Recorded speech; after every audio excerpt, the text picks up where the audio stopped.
Following the massive security breach, Target stores now offering free credit monitoring to the customers for the next year. Starting this week, customers can sign up to get copies of their credit reports, insurance against identity theft, and daily credit monitoring. So how do you protect your credit against these massive scams? Well, joining us now to help sort it out, financial author and lecturer Chris Bridges, who also runs the Credit with Chris website. Thanks for being with us again. It's good to see you. Thank you. Good to see you too. Let's get right to it. As far as protecting ourselves, because everybody seems to shop with some type of plastic these days, what protects us more, using a debit card or using a credit card?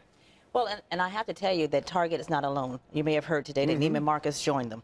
Absolutely. So they're in good company. And there may be more. There are going to be more as far as breaches are concerned. Well, there's some fundamental differences between using a debit and a credit card. They both, of course, pull from the bank accounts. And depending on the banks, there may be some guidelines depending on the limits and so forth that you can pull. But basically, the way to look at it is when you're using your debit card, you're immediately accessing the money that is in your account. However, when you're using your credit card or using the same card as a credit card, you are actually using the money against the credit that is established to you, which could also be the same money that's in the account. But it does depend on a couple of things. Number one, maybe the limits that you have access to with regards to the money that you have that the bank has given you.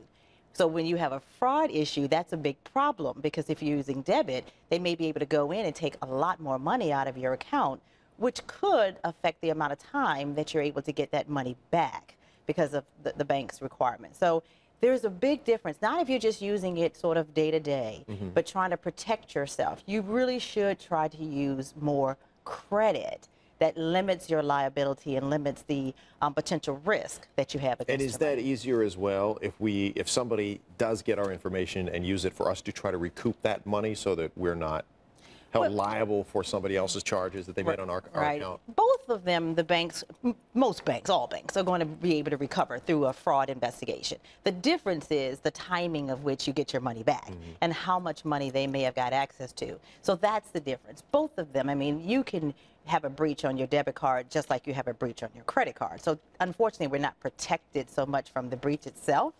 It's the recovery process.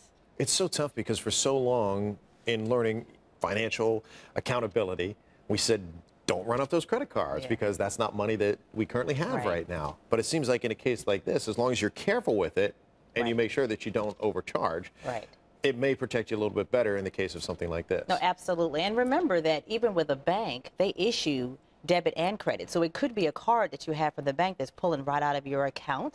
However, the way you use it could be different between debit and if you use it as a credit. If you go into the store, they'll ask you, do you want to use this as a debit card or a credit card? I recommend that we stay, even if we're using that type of card, that we stay on the credit side. Plus, we reduce some fees. Does it make a difference whether we're shopping in store or online? It could.